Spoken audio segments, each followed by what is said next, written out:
AM1010, Onda Latina. Y forma parte de la comunidad que le hace el aguante al verano 24. 11 41 99 53 46.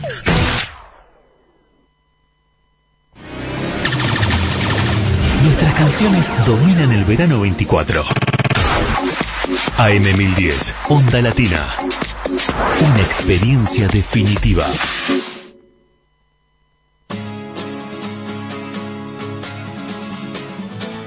Esto es Presentó Leo García.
Desde la ciudad autónoma de Buenos Aires, transmite AM1010.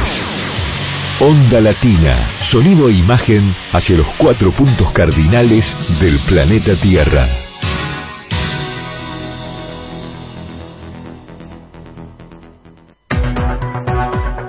Noticias. Política.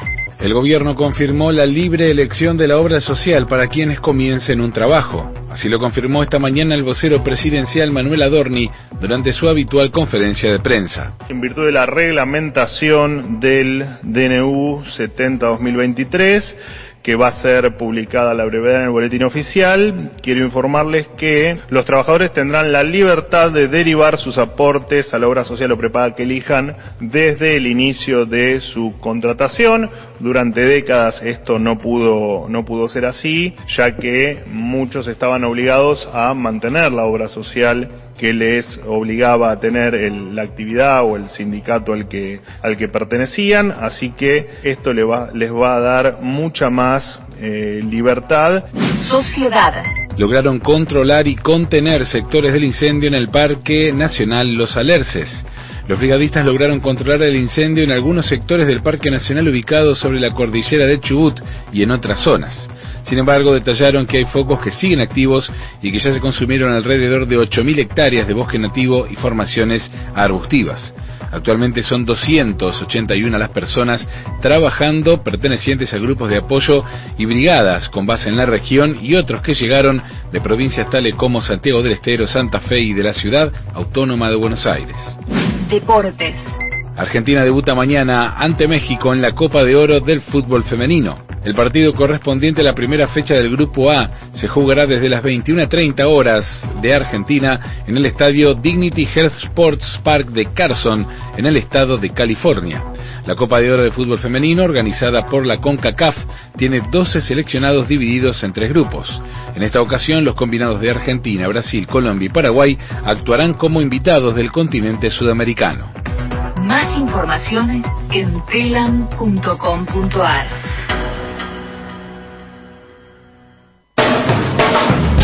En Onda Latina, paramos para comprar. Inicio espacio publicitario.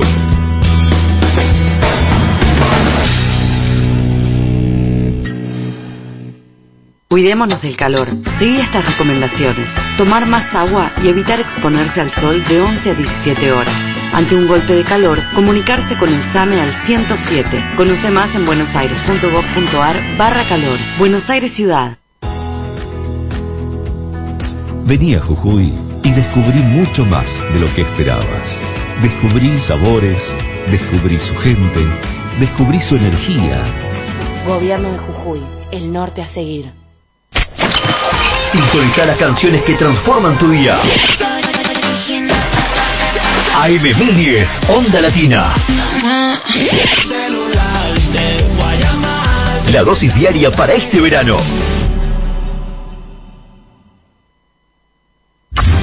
Telam. 78 años de historia avalan nuestro presente. Proyectan nuestro futuro. Telam. Tan nuestra. Tan Argentina. www.telam.com.ar. Te llevamos al centro del verano 2024. AM1010, Onda Latina, desde Buenos Aires, República Argentina. Grandes canciones y super momentos.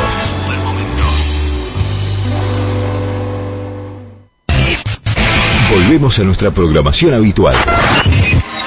Volvemos a Onda Latina. Fin de espacio publicitario. Volvemos a nuestra programación habitual. Volvemos a Onda Latina. Fin de espacio publicitario.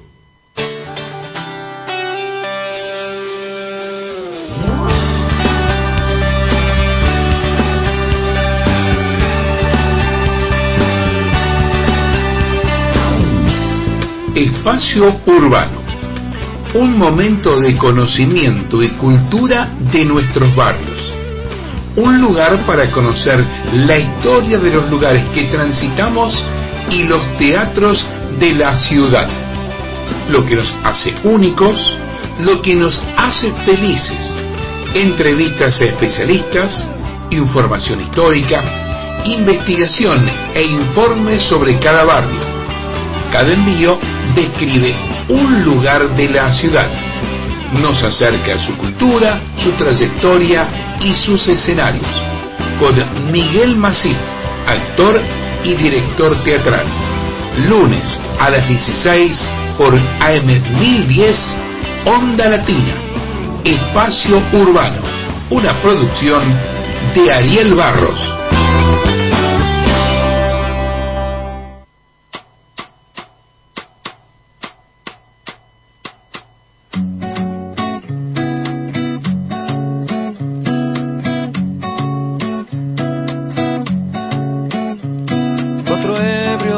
Llevan al rockero, otra vez ha fracasado el funeral.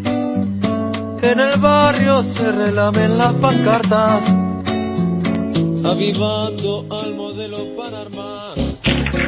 Baila, baila. Bueno, empieza entonces así tu espacio urbano en AM1010, Onda Latina. Nos estás escuchando a través del diálogo, quizás a través de internet, desde tu compu, desde tu celular, y en este día tan lindo, tan de verano, ¿no? Como podemos disfrutar. Aparte se puede disfrutar porque hay una temperatura amena, pero hay muchos temas para tratar que tienen que ver con la ciudad de Buenos Aires. También siempre nos dedicamos, además de la actualidad, a la historia, al patrimonio artístico cultural, arquitectónico de la ciudad de Buenos Aires, y de todo eso vamos a estar hablando en tu espacio urbano. Vos te podés contactar con nosotros, como siempre, a través de las redes, en Instagram, en Twitter, en Facebook, como siempre, a través de las redes de Onda Latina.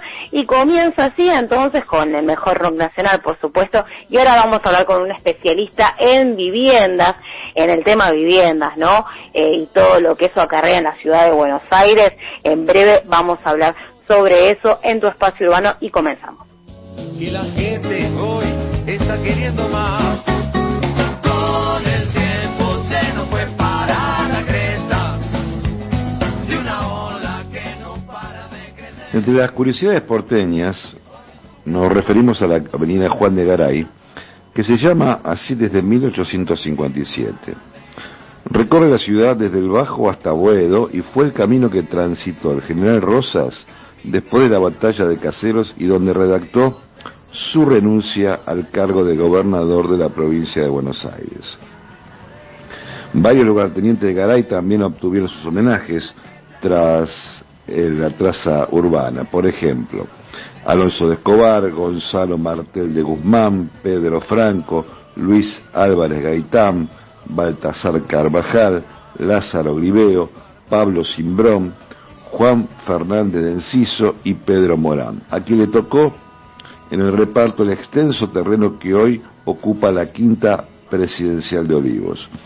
Una callecita muy corta recuerda a la única mujer que formó parte de la expedición, Ana Díaz, nacida en Asunción, hija de un español y una indígena cautiva, que estableció una pulpería en la esquina de las actuales Corrientes y Floridas.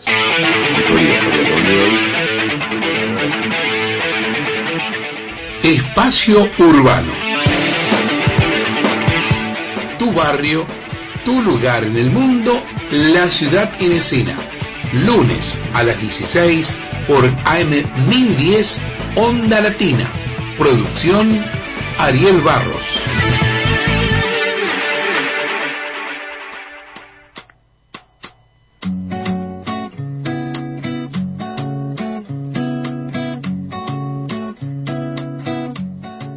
Bueno, seguimos en tu espacio urbano. Recién escuchábamos en un informe a Gabriel Russo, colega y parte de tu espacio urbano, y más tarde escucharemos a Ariel Barros y más también sobre las historias que nos trae la ciudad Gabriel Russo. Pero ahora nos metemos en la actualidad y hablamos, bueno, de que hay un expreso pedido de sesiones extraordinarias, pero en la legislatura.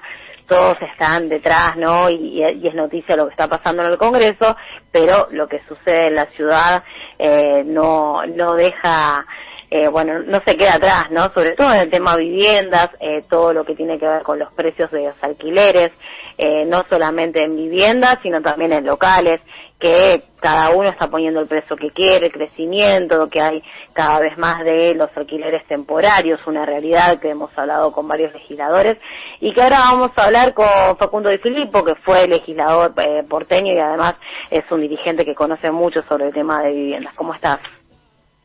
¿Qué tal, María? ¿Cómo estás? Muy bien. Bueno, contame cómo ves esta realidad, ¿no? En la que, bueno, yo creo que de un año a otro, o de un mes a otro podría decirse a veces, ¿no? Pero ha habido cambios, ¿no? Porque este crecimiento de que se está hablando de alquileres temporarios se está dando ahora muy recientemente, ¿no? Sí, mira, yo creo que de hecho los alquileres temporarios ahora van a tener un paréntesis, un parate, una frenada, básicamente porque a partir de lo que ha hecho Milei a través del DNU nacional, donde eliminó la ley de alquileres e incluso liberalizó aún más el mercado de alquileres,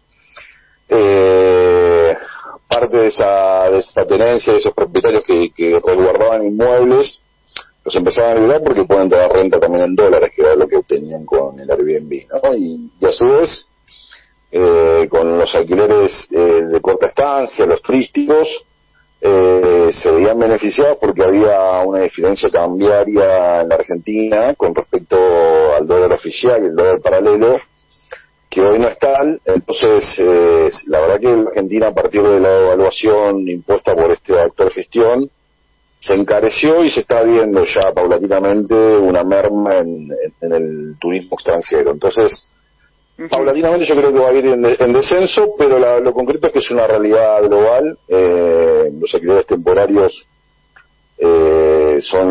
intentan ser regulados en todas partes del mundo, básicamente porque disputan espacio urbano, vivienda a las personas que habitan las ciudades, y lo que terminan generando es un desplazamiento de esas familias, de esas personas, de barrios que se ven renovados y puestos de moda, y las familias se van corriendo. Claro, que realmente trabaja en la ciudad y necesita una vivienda. Claro, las familias sobre todo tienen que irse alejando. Pero lo cierto es que, bueno, igualmente la vivienda siempre ha sido un problema. Yo recuerdo tantas veces que hemos hablado, pero yo creo que ahora lo es mucho más, ¿no? Sabemos que hace muchos años que no crece la ciudad de Buenos Aires en cantidad de gente, quizás sí en cantidad de viviendas, o son más chicos, o sea, se ha permitido que cada vez se construyan menos de metros cuadrados, pero no crece la población, así que bueno, es un problema que se agrava, ¿no? Por diversos motivos. Sí, hay algunas organizaciones que vienen estudiando, te hablo en este caso de Tejido Urbano, que es una ONG que ha estudiado con los indicadores del censo del 2010 y el del 2022, y lo que ha comprobado que el parque habitacional en la Ciudad de Buenos Aires en ese periodo intercensal de 12 años creció un 15%, y la población creció un 8%.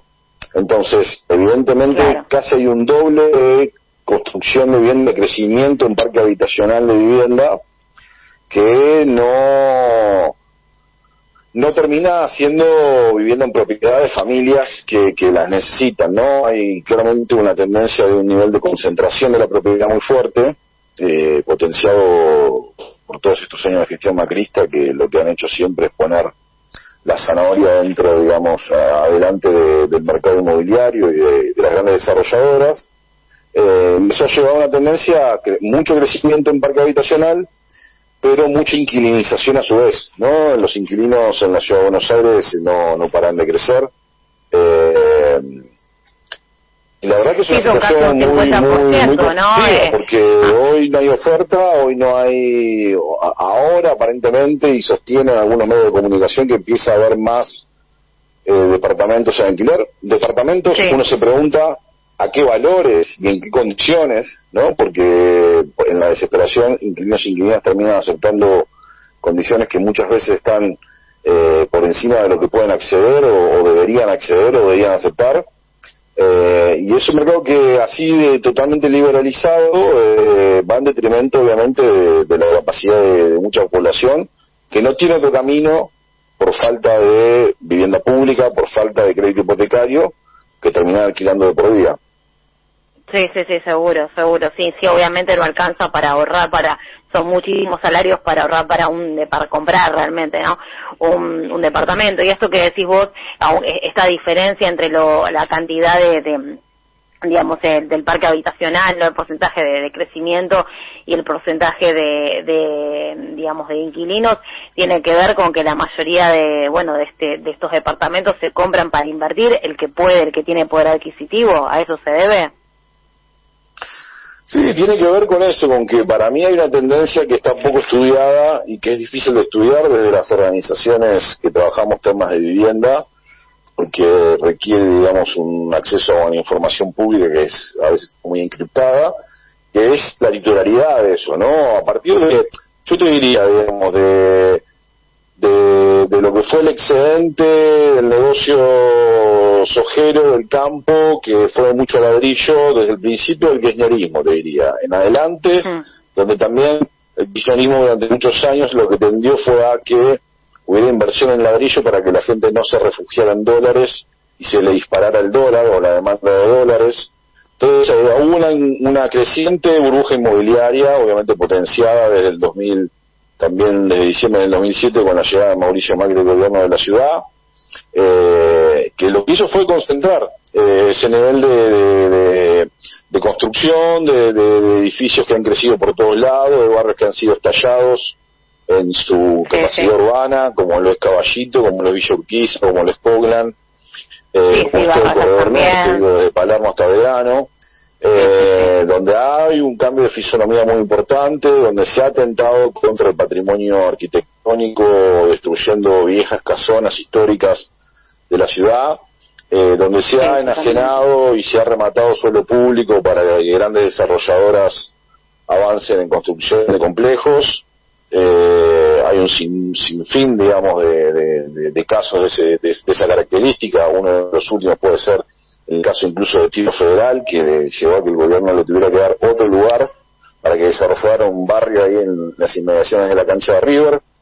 Entonces, esta fisonomía, eso va marcando una tendencia, y la tendencia es que la propiedad se concentra, que la gente que tiene la capacidad de invertir, grandes desarrolladoras, muchas veces con fondos, con dinero que no es incluso dinero argentino, que vienen inversiones que vienen de afuera, pueden tener esa capacidad. Y a su vez tuvimos varios periodos en diferentes gobiernos donde se ha promovido blanqueo de capitales, de gente que ha generado excedente monetario en negro, y ese blanqueo de capitales siempre fue orientado a la construcción. Entonces también tenías También, claro, sí, una capacidad, digamos, de invertir seguro. ahí. Bueno, sin eso es pagar universal, impuestos. ¿no? Digamos, por internacional.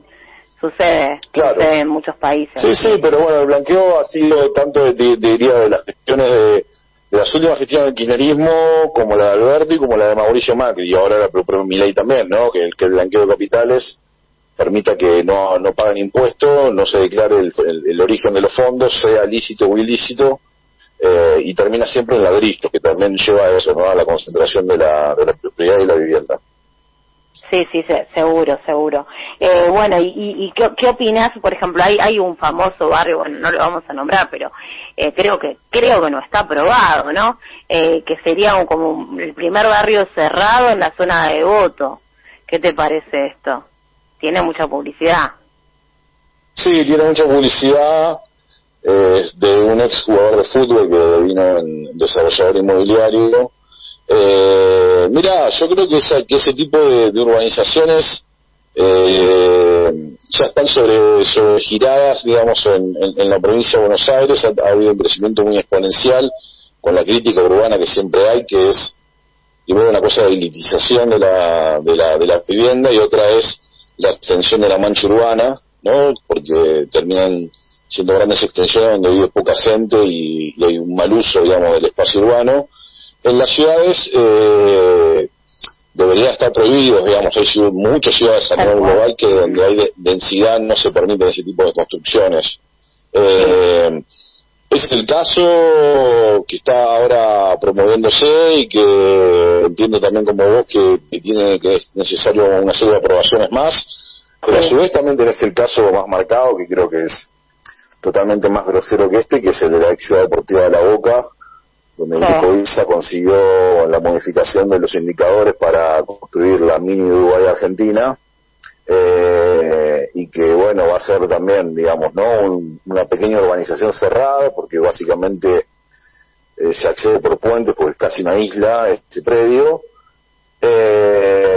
y donde también va a haber un desarrollo urbanístico enorme, elitista, como también sucede con Puerto Madero, si uno se pone a Buenos pensar. Aires, porque poco dinero le va a ingresar a la ciudad, como hacen las ciudades inteligentes, porque nos comparamos con el norte capta plusvalía, o capta, digamos, si el Estado si el Estado te habilita un negocio de esa envergadura, se lleva un porcentaje de la ganancia, y acá nunca suele suceder.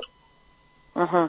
Sí, seguro. Yo pensaba siempre, Puerto Madero también es una especie de barrio cerrado, si uno lo pone a ver, porque vos fijate que ninguna línea de colectivo entra dentro de Puerto Madero, y esto es comprobable.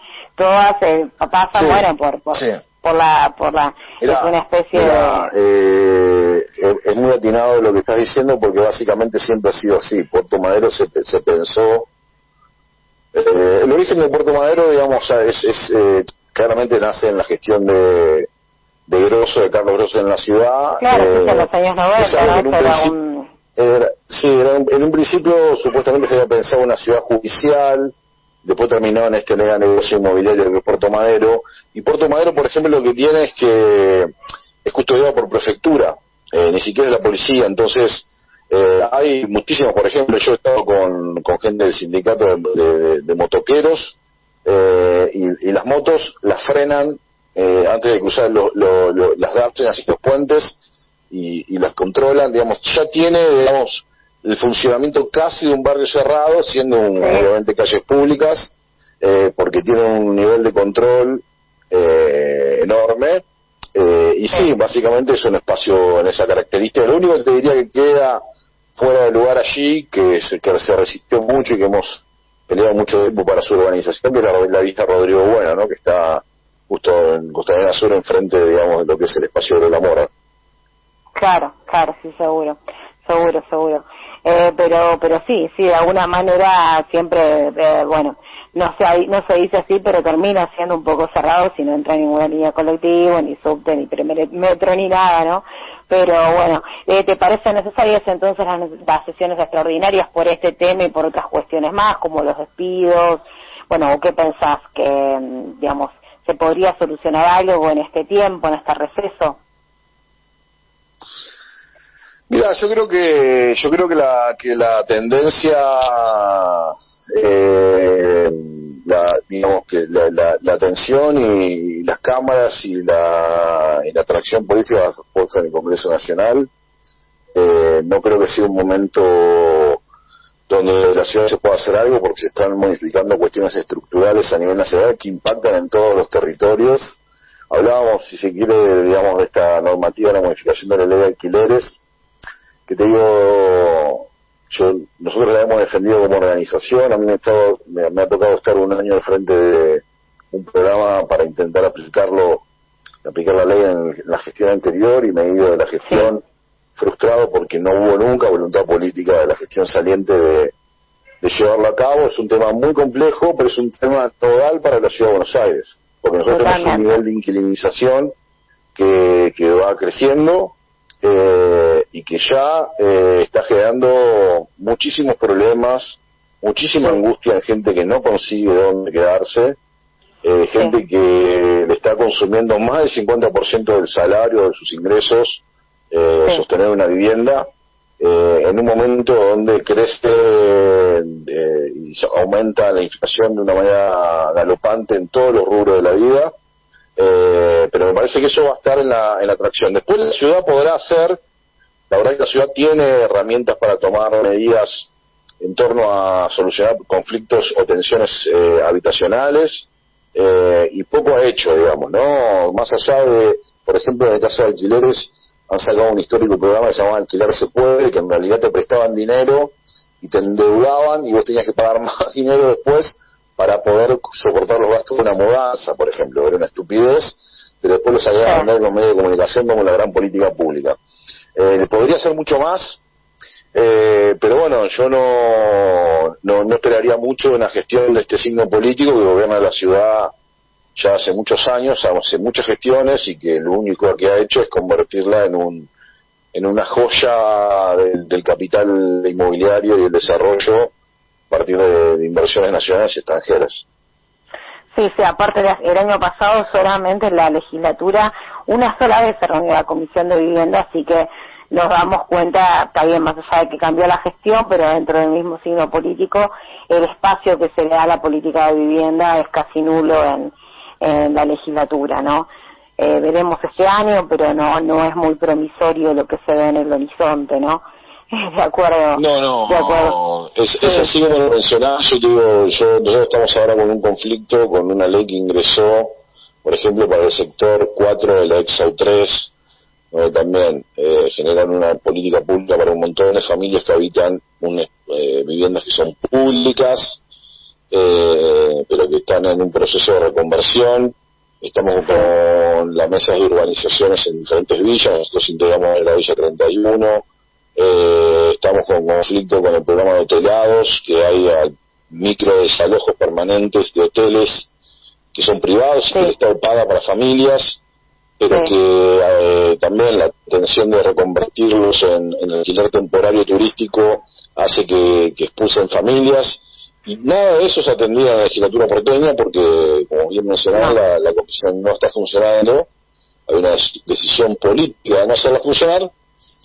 Y bueno, y lamentablemente no queda otra que canalizarlo a través de los legisladores que sí acompañan los conflictos, y después, bueno, con los mecanismos de siempre, que son actividades públicas, protestas en la calle, lo que sea necesario para poner en agenda los diversos conflictos.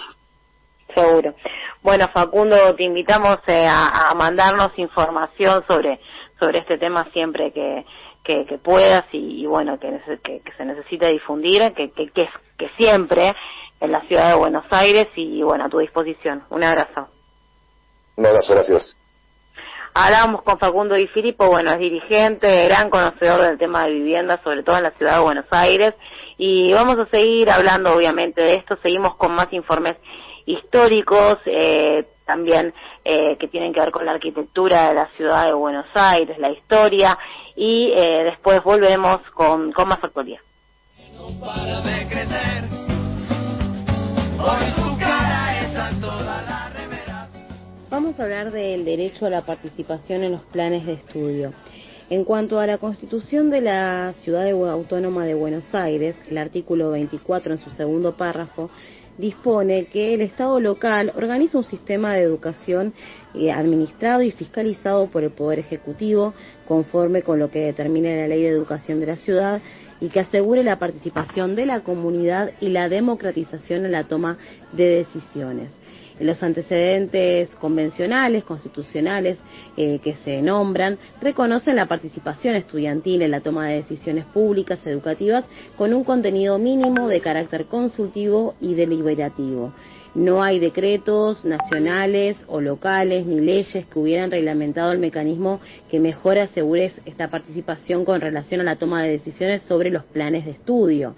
En este sentido, corresponde afirmar que la participación efectiva debe ser lógica, adecuada, razonable en el tiempo a través de un mecanismo que sea participativo y previsto anticipadamente por un programa abierto al estudiantado organizado en los centros de estudiantes. No estamos hablando de las leyes 137 y 26.877, que es amplio desde el punto de vista temático. Esto implica también la instalación de una instancia de participación en el proceso de toma de decisión de la reforma educativa, en la cual debe habilitarse a los estudiantes a que tengan un espacio institucional para que se exprese su opinión, debiendo ser el fin, el propósito, promover una participación estudiantil y confrontar en forma transparente y pública las distintas opiniones, propuestas, experiencias, también y también las informaciones existentes sobre la reforma educativa que se trate. Lo cierto es que, como comentábamos en un principio, el derecho a la participación en los planes de estudios es un derecho que deviene de la Convención sobre los Derechos del Niño, dictada en 2009 por el Comité de los Derechos del Niño, en la ONU, y dispone que los Estados partes deben considerar a los niños como un grupo que debe ser escuchado, por lo que el Comité recomienda que los Estados hagan su esfuerzo para escuchar a los niños, a los adolescentes también, que se expresan colectivamente para recabar y conocer sus opiniones. Y en la Ciudad de Buenos Aires, el segundo párrafo del artículo 24 de la Constitución de la Ciudad de Buenos Aires dispone justamente esto en el Estado local, que se organice un sistema de educación que sea fiscalizado, administrado por el Poder Ejecutivo de la ciudad, que conforme lo que determine la Ley de Educación de la ciudad, asegure la participación de la comunidad y también que sea democrático en la toma de decisiones. Regresó y sentía que era extraño en esa orquesta que aburría de sonar en sol mayor. Carolina Elena Lorenzini es una de las pocas mujeres homenajeadas en el callejero porteño. Previsiblemente, la calle que honra a Carola se encuentra en Puerto Madero, la zona que la ciudad destinó a atemperar el sesgo de género que evidencia el modo en que durante muchísimos años construimos nuestra historia. Hasta 1995, es decir, más de 4 siglos después de la llegada de Pedro Mendoza y Juan de Garay, menos de 50 arterias llevaban nombre de mujeres, y aún hoy, más del 90% de las personalidades que dan nombre a las calles de Buenos Aires son varones. La normativa del 27 de noviembre de 1893, que ordenó la nomenclatura urbana, incorporaba a la guerrera de la independencia Juana Azurduy, a la heroína de las invasiones inglesas Manuela Pedraza, y a Pola Policarpa Salabarrieta, una patriota colombiana fusilada en Bogotá durante la lucha por la independencia de ese país. Más tarde, en 1910, se sumaron Gregoria Pérez, quien en 1810 puso sus bienes a disposición del ejército de Manuel Belgrano, y al año siguiente la genérica Patricias Argentinas, que recuerda a las damas de la sociedad porteña que cooperaron para la compra de Espacio Urbano.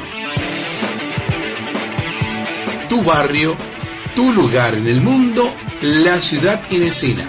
Lunes a las 16 por AM 1010 Onda Latina. Producción Ariel Barros.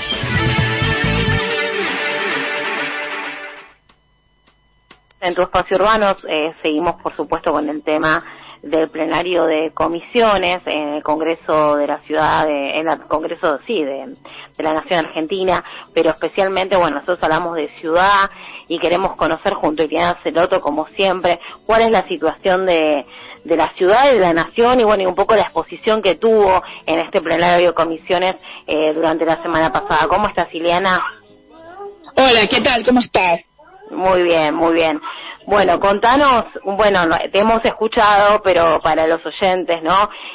Todo lo que puede repercutir, solamente esta suba del 40%, ¿no? Del presupuesto para las universidades, bueno, la tan querida Universidad de Buenos Aires, sobre todo para acá, para la ciudad autónoma y bueno, y las universidades nacionales.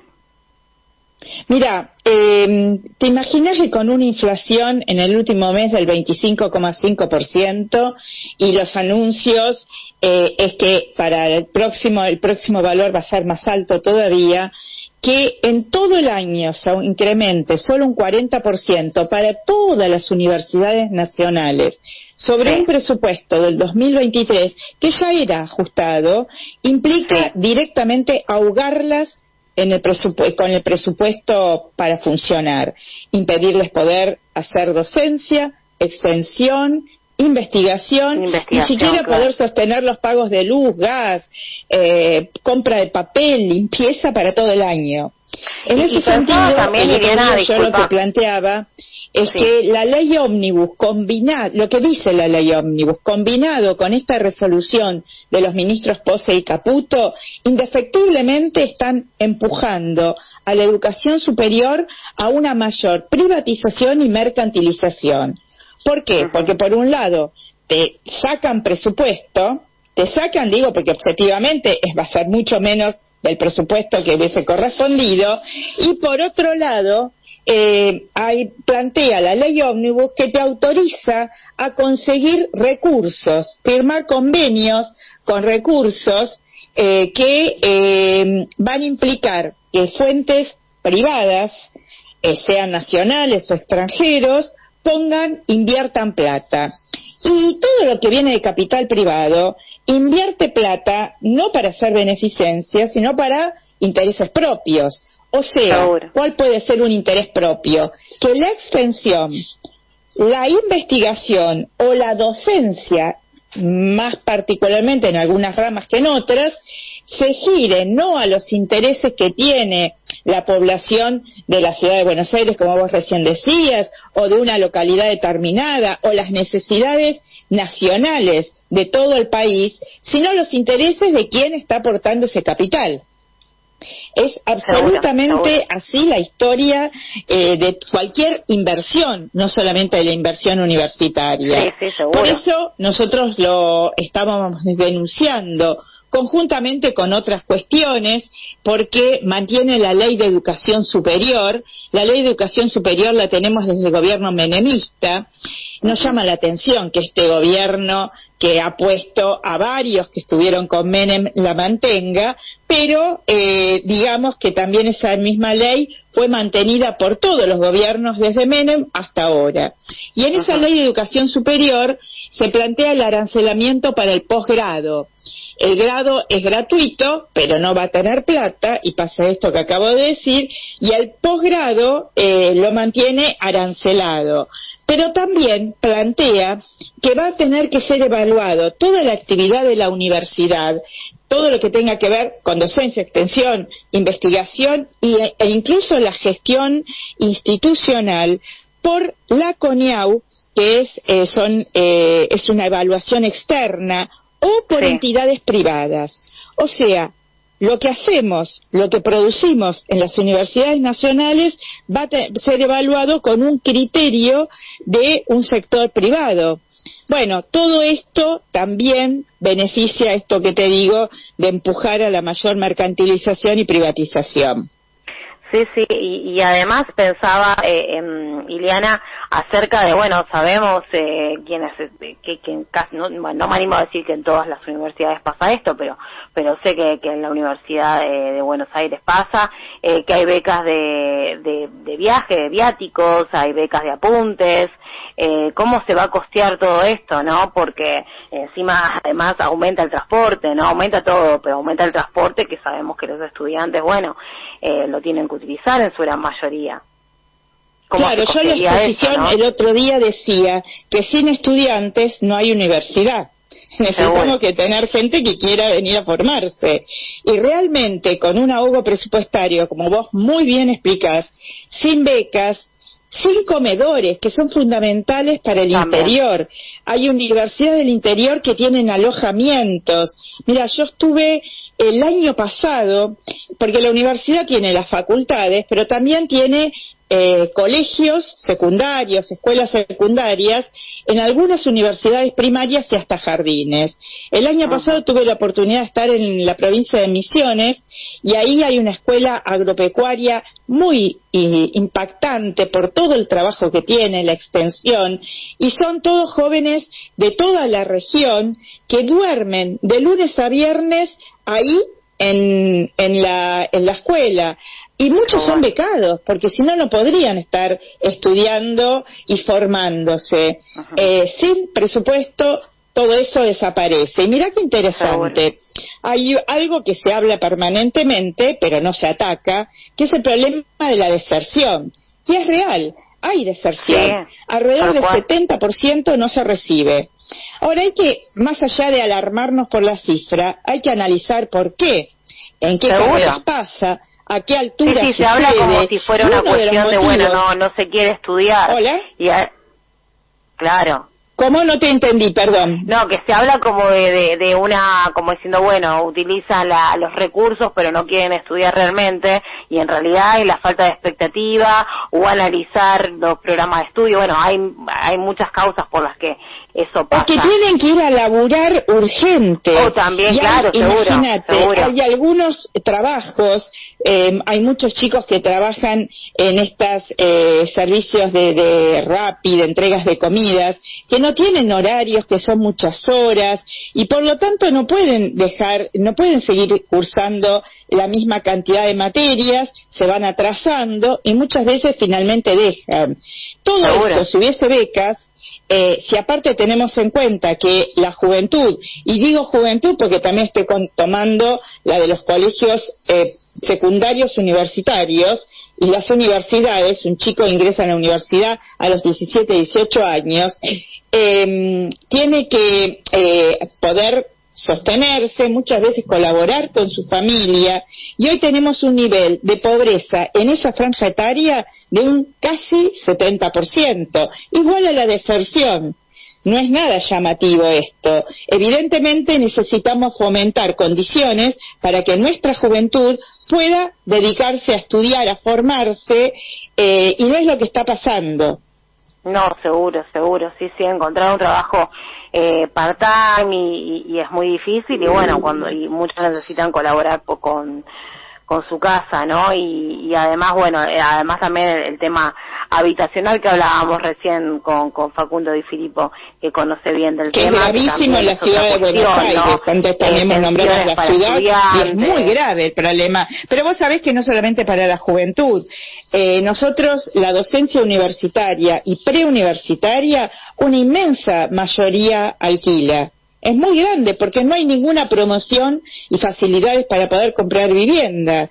Entonces, los más jóvenes, por ahí no los que ya tenemos varios años de trabajo y de edad, pero los más jóvenes alquilan y tienen hijos, y son dramas. Te puedo asegurar que nosotros escuchamos en el sindicato, son dramas por los valores de los alquileres comparado con la depreciación que tienen los salarios. Seguro. Sí, nosotros, ¿sabés cuánto estamos perdiendo? Lo vemos día a día. Nosotros sacamos una cuenta desde el gobierno de Macri, tomando lo que también perdimos con el gobierno de Macri. Y desde el gobierno de Macri hasta ahora llevamos perdiendo casi un 98%, 99% de salario. Entonces, imagínate, antes vos podías perfectamente, te apretabas, pero podías pagar un alquiler, y ahora se está haciendo imposible, realmente imposible. Sí. En la ciudad de Buenos Aires, ¿cuántos estudiantes universitarios hay? sobre todo en las universidades públicas. Bueno, universidad pública de la Ciudad de Buenos Aires tenemos solamente la UBA. Sí, claro. Yo no tengo acá pero hay algunas, pues son posgrados, ¿no? De la Universidad San Martín, 3 de febrero, que tienen sede, son posgrados. Sí, pero están contemplados como de San Martín. O sea, en realidad son estudiantes que cursan porque tienen varias. Luján también. O sea, muchas universidades tienen algunas sedes en la ciudad de Buenos Aires, pero como que forman parte, están inscriptos en la universidad de origen, digamos. Son varias las que tienen alguna sede en diferentes lugares. Yo te digo, Luján seguro. Claro, pero se las considera entiendo. Entonces, esas no cuentan. Yo en este momento no tengo la cifra, pero creo que son alrededor de 300.000, pero no la tomo. Mira, estoy tratando de buscarla acá mientras hablo con vos, a ver si te la puedo decir. No, está bien, un aproximado para tener en cuenta, ¿no? Y además, sobre todo por este tema del transporte también, que me parece que va a complicar mucho más las cosas. Para todos, ¿no? Pero por supuesto para los estudiantes, ¿no? Porque, bueno, la virtualidad, muchos van a tener que establecer de vuelta la virtualidad, y ahí vienen otros temas, y bueno, yo también como docente creo que es necesaria, y obviamente ni hablar en la primaria, en la secundaria, pero también en la universidad cierta presencialidad es totalmente necesario, creo que se ha comprobado. Nosotros la defendemos, sí, nosotros la defendemos completamente. No tiene comparación. Yo la cifra que tengo en la cabeza es un poquito más de 300.000, más o menos, pero ya te digo, no es exacta. Seguro. No, y además, y otro tema también es los de universidades privadas de la Ciudad de Buenos Aires, también aquellos que quizás van a tener que finalizar su carrera en este momento por no poder solventarla, ¿no? Así que bueno. Claro, es un tema. Vos sabés que es un tema muy serio, y a mí me parece, nosotros tenemos una conquista, que es la universidad estatal, pública, en todos los niveles, incluido el universitario. Yo el otro día, cuando estuve en el Parlamento, decía que están tratando de llevar toda la concepción de la educación superior a una Argentina anterior a la reforma del 18. Y realmente estamos entregando, al igual que se quiere privatizar las empresas nacionales, YPF, se está entregando el mar, se está entregando nuestro suelo, etcétera, entregar la producción del conocimiento es también hipotecar en un punto al país, porque pasás a depender absolutamente de intereses privados. Seguro. Absolutamente. Esto se vio muy claramente en una posición que realmente no parece no tener salida, ¿no? Porque si no se produce conocimiento, también no solamente que cambie el presente, sino también que cambie el futuro. Lo hipotecaste, lo entregaste. Lo entregaste, claro. Lo entregaste. O sea, no hay posibilidad, pareciera, ¿no? Que no hay posibilidad de crear otro tipo de conocimiento, ¿no? Es totalmente perverso, ¿no? Que empresas se metan en la producción de conocimiento es qué sé yo, digamos, está todas las cuestiones. Está en sintonía con todas las medidas de este gobierno. Absolutamente. No por eso las tenemos que dejar pasar. Mirá lo que pasó con la cultura. En un punto es muy similar. Basta, no tenemos más producción cultural. Por suerte se ha logrado gracias a ese inmenso movimiento, y aprovecho si hay trabajadores y trabajadoras de la cultura a felicitarlos, saludarlos. Yo también fui a esos cacerolazos. Gracias al inmenso movimiento se logró frenarlo. Bueno, en la universidad yo estoy convencida que a partir de mitad de febrero también nos vamos a poner de pie para hacerlo, frenar o retroceder, porque no vamos a entregar algo que costó tantos años, tanta lucha a la universidad pública, a entregarla para que la desarmen, para que la destruyan, para todo lo que ha sido la producción en la Argentina con nuestros premios Nobel no exista más. Lo mismo que el CONICET. Tal cual. No, tal cual. Y que además yo creo que es la herramienta fundamental de ascenso social que tenemos, ¿no?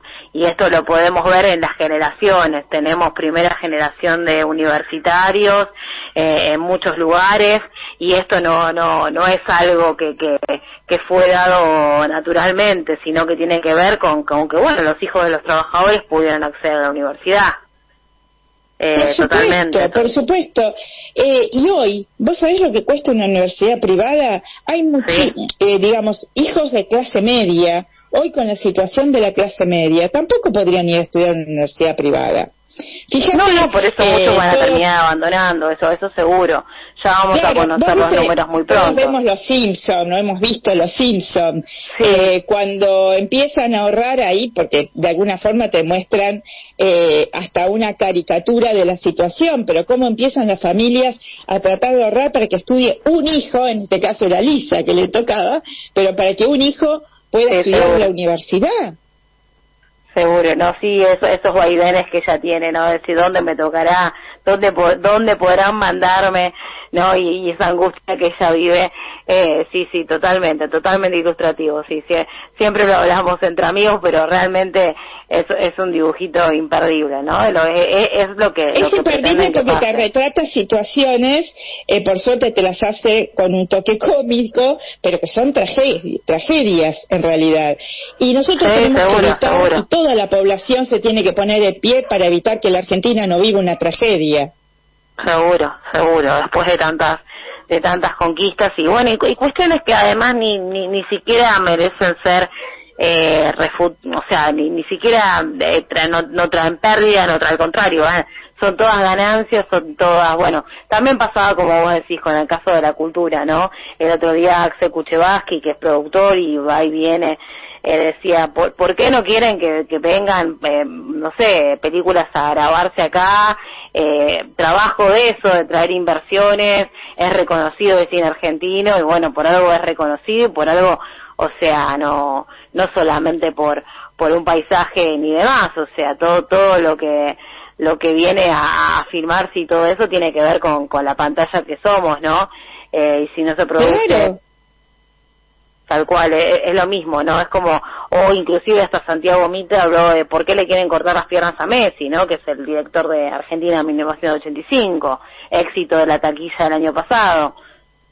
La verdad que si uno se lo pone a pensar, ni siquiera hasta económicamente tampoco da los números, ¿no? O sea, no ni en lo humano, en lo cultural no dan, es impensable, pero también hasta en lo económico, ¿no? Porque realmente no termina ganando nadie. Solamente, bueno, un par de... No, perdemos todos, totalmente. Perdemos absolutamente todos. Bueno, esto está pasando a nivel, en todos los diferentes ámbitos, o sea, nos pega más cuando hablamos de la educación, hablamos de la salud. Ya hay en provincia de Buenos Aires algunos hospitales que están empezando a cobrar un arancel. Entonces, también la salud pública, la salud gratuita, el hospital público, que es un hospital de excelencia en nuestro país, también tenemos que salir a defenderlo. Seguro. Hoy tenemos una situación muy crítica en toda la atención de salud, en las obras sociales, la gente se está borrando de las prepagas, los que la pueden tener. Sí, también están saliendo muchos amparos, pero bueno, el que no sabe, y sí, te agarra una gran desesperación, y se están borrando porque bueno, pero bueno, pero se tiene que utilizar, en estos casos sí se tiene que utilizar la justicia, ¿no? Y en general, bueno, por lo menos por ahora, y debe ser así, no es un derecho constitucional, tienen que reconocerlo las prepagas. Bueno, Ileana, vos tenés un lugar acá siempre, ustedes, cuando quieran, bueno... Una cosita, si me permitís, difundir, el día miércoles tenemos, justamente por todo esto que estamos hablando, el día miércoles yo convoco a todo el mundo a que pare y a que salga a la calle. Nosotros vamos a ir con nuestro propio banderita, cartelito de defensa de la universidad, otro irá de defensa de la cultura, otro irá de defensa del CONICET, otro irá de defensa de la jubilación, otro irá de defensa del salario. pero salgamos todos todos tienen que estar. Las y los argentinos, a poner un freno para que esta ley no salga, para que este DNU retroceda y para que el protocolo, que es un protocolo represivo justamente para poder atacar, para que pueda funcionar esta ofensiva a los trabajadores, también lo tengan que archivar. Nosotros vamos a estar en la calle como parte de una columna independiente que va a plantear la necesidad de un plan de lucha y continuar hasta que terminemos con este plan de ofensiva. Seguro. Bueno, Ileana, sí, por eso es importante, ¿no? Sobre todo por el 24. Y bueno, otro día hablaremos también de las bibliotecas populares, ¿no? Que también han estado presentes y que seguramente conoces mucho. Bueno, te mando un abrazo grande y a disposición. Bueno, gracias. Un beso grande. Hasta luego. Hasta luego. Bueno, Ileana Celoto, ella conoce muchísimo la ciudad de Buenos Aires, obviamente en especial tema de educación, titular de AGD, de la Asociación Gremial de Docentes Universitarios, y bueno, y también obviamente sobre lo que va a suceder el 24, solamente faltan 2 días, y bueno, cada uno desde su punto de vista, Facundo y Filipo hablando de viviendas, y también que estuvo en la confección de lo que fue la ley de alquileres, y conoce mucho de cuál es la realidad, ha trabajado y sigue trabajando en lo que es las viviendas o la falta de viviendas en la ciudad de Buenos Aires, y Ileana que bueno, nos cuenta qué está sucediendo con las universidades. Bueno, casi 300.000 estudiantes solamente aquí, ¿no? Y en todo el país, ¿no? En las universidades nacionales, con un presupuesto que va a ser muy difícil de administrar porque solamente era un 40% para las carreras de grado, como ella decía. Bueno, vamos a seguir escuchando para despedirnos todos los informes que tienen que ver con ciudad, como decíamos, cultura, arquitectura, que nos preparan Ariel Barros, Gabriel Russo, bueno, también Daniela Feingold, bueno, varios columnistas que tenemos en tu espacio urbano y productores, así que un saludo para ellos. Nos vamos escuchamos toda la actualidad, todo lo que más pudimos antes de este paro del 24 de enero, lo que está sucediendo en este verano intenso en la nación y en la ciudad de Buenos Aires, y nos vamos escuchando y aprendiendo un poco más de este lugar que queremos tanto y que nos hace falta conocer cada día más. Así que tengan una muy buena semana, quédense escuchando toda esta información que preparamos para ustedes. Chau, chau. Oficina, alistando predadores, en la radio incitando al festival. Hablar de transporte en la ciudad de Buenos Aires es más que importante porque es el nodo de transporte y tránsito más importante del país, en el que convive el Centro de Administración Nacional, de la actividad financiera, también los servicios, la industria cultural, por eso los accidentes de tránsito son un problema de gran impacto social y económico, y es una de las mayores preocupaciones de los porteños y sus representantes locales. Lo que ha aumentado el volumen y la velocidad de tránsito genera una gran cantidad de accidentes en la vía pública.